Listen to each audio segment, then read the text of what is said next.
Welcome back to Caricarz.com, and in today's short video we got something truly special to take a tour and look around the Lotus Eletre, the world's first EV hyper SUV. So what does this car have to offer should you be able to afford it? Let's find out, shall we?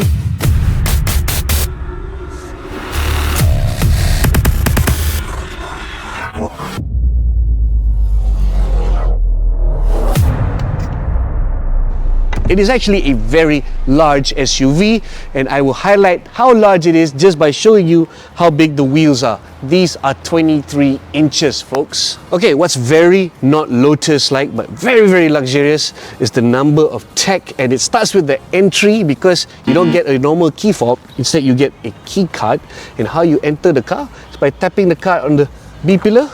And check that out, stowaway door handles. Now here's a cool Easter egg that I found hidden inside the B pillar. You have to open both doors to see it, and it's actually a plaque to commemorate the Lotus brand history. Its founding year, 1948, as well as the classic ACBC initials logo. If you don't know what ACBC means, you can't call yourself a Lotus fan.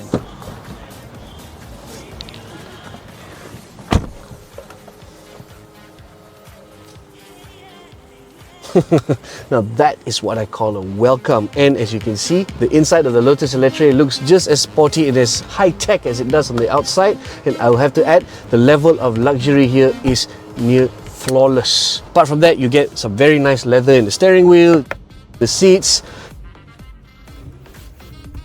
and it's also practical because you get this very large center storage cubby bin, some very tasty metal brightwork surround, some of the key touch points and buttons, as well as soft touch controls even for the lighting.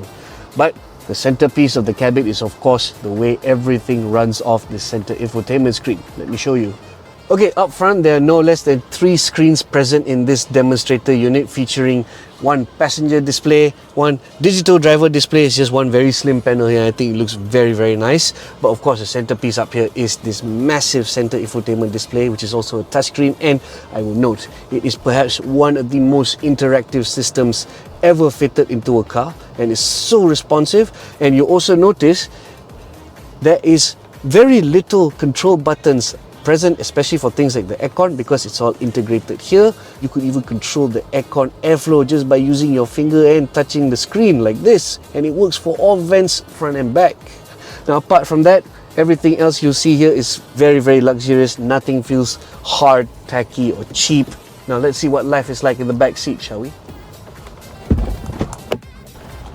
And now we move into the back seat of the Lotus Eletre's cabin, and as you can see, life feels equally as high-tech and as luxurious as it does up front. This particular Eletre is primed with no less than 4 semi-bucket seats, and I think that's really cool. Now, adding to the high-tech flavor to things here, a dedicated center infotainment touchscreen for the rear passengers. Now, like the screen up front, this gives you quite a lot of controls, especially to the climate control system. You can actually control the things like the radio, the music, and a bunch of other things as well. And I just think that feels so high-tech. We've not seen anything like this in any other back seat. Okay, now we move back on the outside because there are 2 more really cool features I want to show you present in the Lotus Eletre. Now we start with the active aero. It's more prominent right here, the rear spoiler, because depending on drive mode, it has several positions, and it provides quite a lot of downforce or lack thereof, depending what you're looking for in your drive.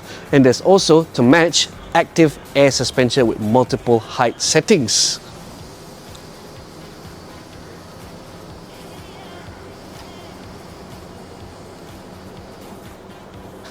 That is really cool. Now, of course, having both adaptive air suspension and active aerodynamics only means one thing. There's a lot of performance to warrant both tech, and in the base Eletre and Eletre S, like the one we're in right now, its dual motor all-wheel drive setup delivers 603 horsepower and 710 Newton meters of torque.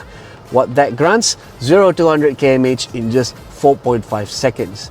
Now, if you think that's impressive, let's remind you there is a much faster and more powerful Eletre R flagship version. Now that variant sees its dual motor setup deliver 905 horsepower, 985 Newton meters of torque, and the ability to hit 0 to 100 km/h in just 2.95 seconds. Now you gotta admit, for a large and rather heavy SUV like the Eletre is, these numbers are indeed very impressive. Okay, on the charging front, all variants of the Lotus Eletre harnesses a 112 kilowatt hour battery pack, and to charge them, charging port is accessible right here in the front right quarter panel. You got to see how it opens. All you have to do is just press hard on the panel and it opens. As you can see, it accepts both AC and DC fast charging, the latter up to a rate of 350 kilowatts, granting 10 to 80% charges in about 20 minutes or so. More importantly, a full charge grants up to 600 kilometers of travel in the base Eletre and Eletre S, whereas the peppier, faster and more powerful Eletre R makes do with just 490 kilometers. And there you have it, folks, a brief but rather in-depth tour and walk around of the all-new Lotus Eletre EV Hyper SUV that's now open for bookings with Lotus Cars Malaysia, starting from as low as 578,000 ringgit. Wow, that is a bargain considering the amount of tech and performance it delivers. What do you guys think of the Lotus Eletre then? Hit the comments below with your thoughts. Don't forget to like, share and subscribe, and as always, visit caricarz.com/news for more content like this. Save more safe. Caricarz.